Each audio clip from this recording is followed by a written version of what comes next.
ओम श्री गणेशाय नमः। जय गुरुजी, शुक्राना गुरुजी, अनंतम शुक्राना गुरु महाराज। ओम नमः शिवाय, शिवजी सदा सहाय।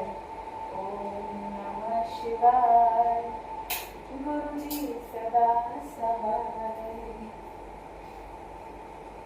इति श्री शिव महापुराणे द्वितीय रुद्र संहिताया चतुर्थे कुमार खंडे नाम अष्टादशो अध्याय।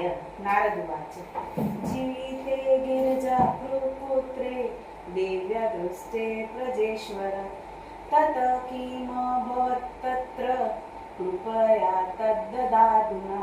ब्रह्मवाच। जीविते गिरिजापुत्रे देव्या दृष्टे मुनेश्वर यज्जात तच्छृणुस्वाद्य वच्छमीत महदुक्तसम्। जीवित स शिवापुत्रो निवर्ग्रो विकृतो मुने अभिषिक्तस्तदा दैवगणाद्य शैर्गजानना दृष्टा तनया देवी शिवा हर्ष समन्विता गृहीत्वा बालकादौभ्या प्रमोदा परिषत्स्वजे। वस्त्राणि विविधानिह नानालङ्करणानि च ददो प्रीत्या गणेशाय स्वपुत्राय मुदान्विका। पूजयित्वा तया देव्या सिद्धि विश्वाप्यनेकश करेण सक्षेत सौथ सर्वदुःखरणेन वे। पूजयित्वा सुत देवी मुखम् आचुम्ब्य शाङ्करी वरन्नदद्दु तदा प्रीत्या जातसत्त्वदुःखोऽधुना। धन्योऽसि कृतकृत्योऽसि पूर्वपूज्यो भवाधुना। सर्वेषाममराराणा वे सर्वदा दुःखवर्जित आनने तव सिन्दूर दृश्यते सम्प्रत यदि। तस्मात् पूजिनो यसि सिन्दूरेण सदा नरे पुष्पवीर्याचन्दने वार्पवी गन्धनेव शुभेन च नैवेद्येन शृण्येन निराजेन विधानत तम्बूलैरथदानेश्च तथा पक्रमणेरपि नमस्कार विधानेन पूजायस्ते विधास्यति। तस्य वे सकला सिद्ध भविष्यति न संशय। विन्ध्यानन्येकरूपाणि शययास्यन्त संशयम्। इत्युक्त्वा च तदा देवी स्वपुत्रतमहेश्वरी नानावस्तुं विरुकुष्टे पुनरप्यर्चत् तथा। तत स्वास्थ च देवानां गणाना च विशेषतः गिरिजाकृपया विप्र जाततक्षणमातत्र। एतस्मिन्क्षणे देवा वासवाद्य शिवा मुदा स्तुत्वा प्रसाद्यते देवभक्तान्यो शिवान्तिकम्। ससाद्य गिरीश पश्चादुतसङ्गे संवेशयन् बालकतमहेशान्या त्रिजगत्सुखे हेतवे। शिवोऽपि तस्य शिरसि दत्त्वा स्वकरपङ्कजम् उवाच वचन देवान् पुत्रोऽयमिति मे पर। गणेशोऽपि तदुत्थाय नमस्कृत्य शिवाय वे पर्वते च नमस्कृत्य मह्यवे विष्णवे तथा। नारदाद्याक्षिणस्वार्णस्य स्वास्थाय पूर्वभृत क्षन्तव्य पश्चापराधो मे मानश्वेदृशो नृणाम् अहच्च शङ्करशेव विष्णुसेते त्रयःसुरा प्रत्युर्जुग प्रतापित्या दद्दतो वरमुत्तमम् त्रयो वयसुरवरा यथा पूज्या जगत्त्रये तथाय गणनाथश्च शकले प्रतिपूज्यताम् वय च प्राकृताशय प्राकृतपूज्य एव च गणेशो विघ्नहर्ता हि सर्वकामफलप्रद एतत् पूजा पुरा कृत्वा पश्चात्य पूजया वयं नरे वय च पूजिता सर्वे नाय च पूजितो यदा अस्मिन् पूजिते देवा परपूजा कृता यदि तदा तत्फलहानि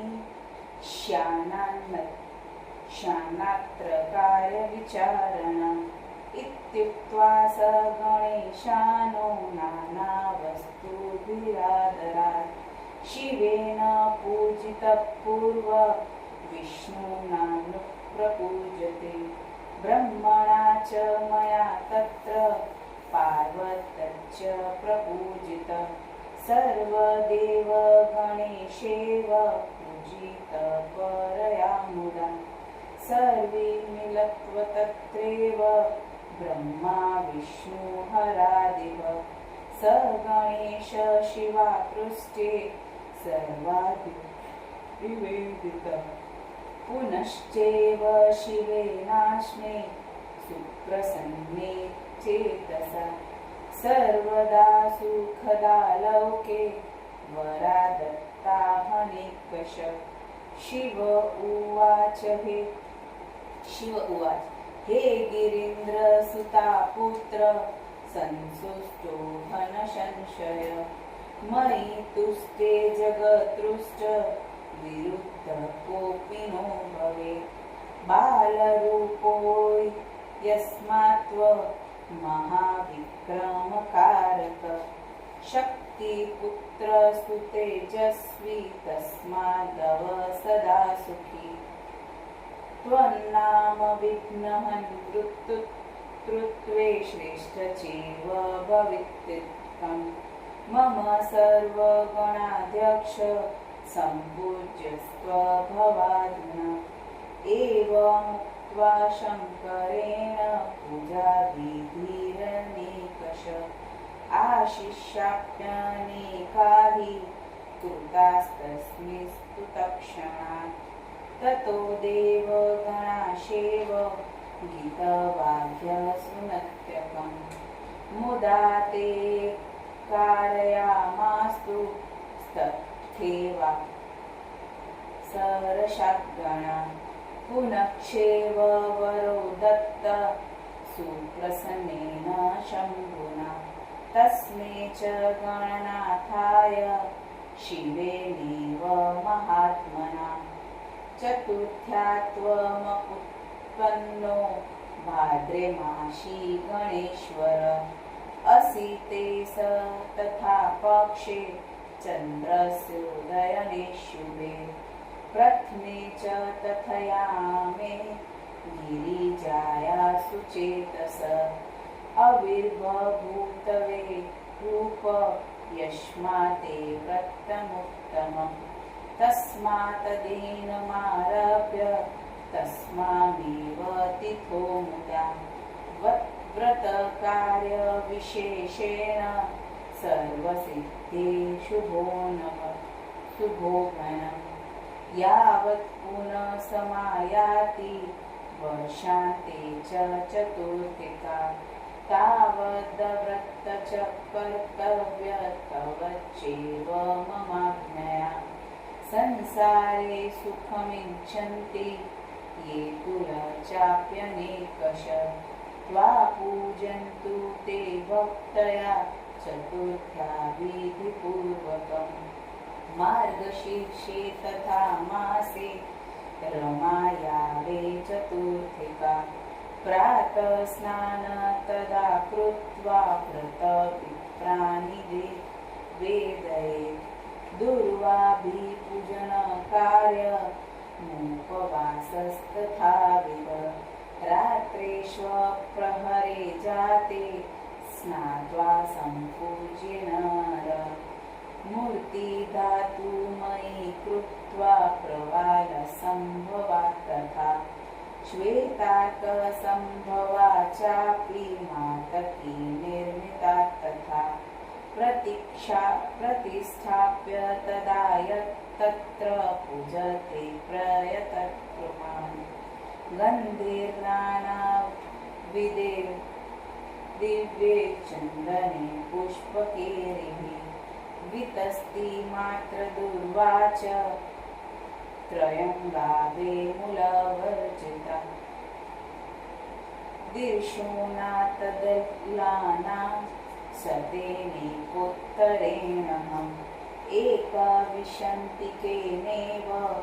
पूजये प्रतिमास्थिताम् द्रूपे दीपेष्वने वैदे विविधे गणनायकाम् ताम्बूलागर्भसद्रव्ये प्रणिपत्यस्तवेस्तथा त्वा तत्र पूजयितेऽथ बालचन्द्र च पूजये पार्श्वादिप्राश्वसम्पूज्य भोजये मधुरे मृदा स्वयचेव ततो भूजा मधुरलवण्यना विसर्जये ततः पश्वा नियमः सर्वमातमन् गणेशस्मरण कुर्यात् सम्पूर्ण स्यादवच्छुभम् एव व्रत्रेण सम्पूर्णे वृश्रे जाते नरस्तदा उद्यापनविधि कुर्यात् व्रतसम्पूर्णतिहेतवे द्वादश ब्राह्मणास्तत्र भोजिनाय मदाज्ञया कुम्भग्निक च स्थाप्य पूजया मूर्तिस्तदीयका स्थलेष्टदल कृत्वा तदा वेदविधानत होमशिवात्र कर्तव्यो वितस्ताच्च विवर्जिते स्त्रीद्य च तथा चात्र वटुकत्वमादरात्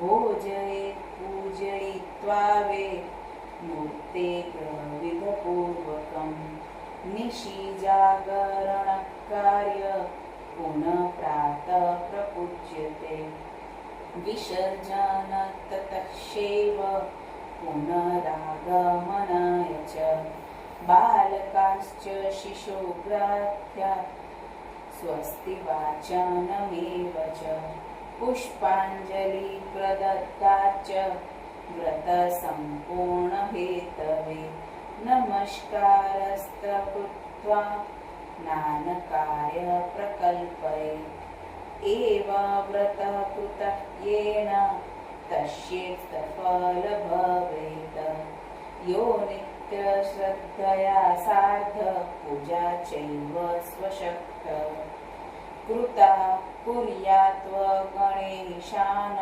सर्वकामफलात्वये सिन्दूरश्चन्दनश्चैव तण्डुले केतकेस्तथा उपचाररणैकेश्च पूजयेत्त्वा गणेश्वरम् एव त्वा पूजयेत्यूर्ये भक्तया नानोपचारत तैषा सिद्धि भवेन्नित्यविघ्ननाशो भवेदिह सर्वेण वे प्रकर्तव्या स्त्रीभविष्येव विशेषत उदयाभिमुखे चैव राजभिष्वविशेषत यय कामयते यो वेत्त समाप्नोति शिष्यतम् अत कामयमानेन तेन शैव सदा भवान् ब्रह्मोवाच शिवेनेव तदा प्रोक्ता गणेशाय महात्मने तदानी देवतेश्चैव सर्वेष्वऋषिसत्तम यथेत्युक्त तु ते सर्व येन शम्भो प्रिये मुने पूजितो हि गणाधीशो विधिना परमेण स ततश्चेन गणा सर्वे प्रणेमुस्ते गणेश्वरं समानचुर्विशेषेण नानावस्तुभिरादरात् गिरिजाया समुत्पन्नो यश्वहर्षो मुनीश्वर चतुर्भिर्वेदनेर्वेत्तमवण्य च कथत्कुवे देवदन्दुभयो नेदु ननरुक्तश्वसो रोगणा जगुर्गन्धर्मुखाश्वपुष्पवर्षपपातः जगत्स्वास्थ्य तदा प्राप गणाधीशो प्रतिष्ठिते महोत्सवो मनाशित्व सर्वदुःखक्षयगतं शिवाशिवो च मोदेता विशेषेणादिनारत आसीत् मुखमण्डलभूरि सर्वतः सुखदायकम् तत्तो देवगणा सर्वे ऋषीणा च गणास्तथा समागताश्च ये तत्र जगमुस्ते तु शिवाज्ञया प्रशंसन्त शिवा तत्र गणेश च पुनः पुनः शिव चैव तथा स्तुत्वा कीदृशयुक्तमेव च यदा सा गिरिजा देवी कोपहीना बभूवः शिवोऽपि गिरिजा तत्र पूर्ववत्स प्रदत्ताम चकार विविधशोक्य लोकानाहितकाम्यया स्वात्मारोऽपि परमो भक्तकार्यो तत्सदा विष्णुष्व शिवमापृच्य ब्रह्माण तथैव हि आगच्छाव स्वधाम च शिवो सङ्के वभक्तिः नारदत्व च भगन्वस्ति शिवयो अगमो भवनस्व च शिवो पृष्ठा मुनीश्वर एतते सर्वमाख्यात मया शिवयो यश भवत्पृष्ठेन विघ्नेशश समिष्यमादरात्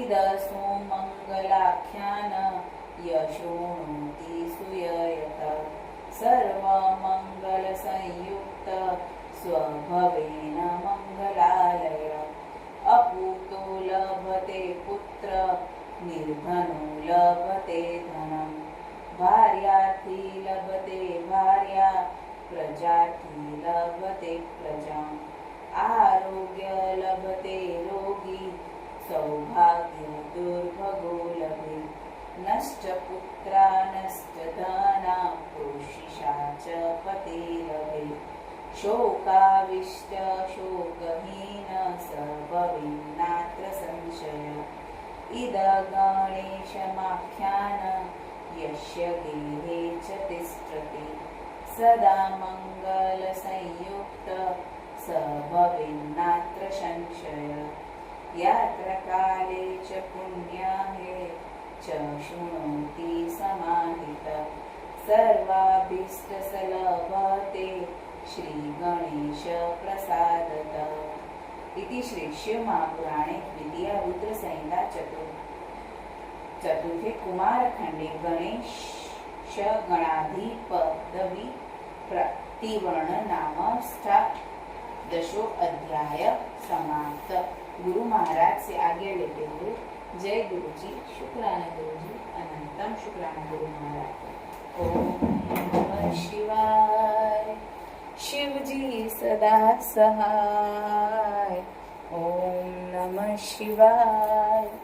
गुरु जी सदा सहाय। जय गुरु जी, शुक्राना गुरु।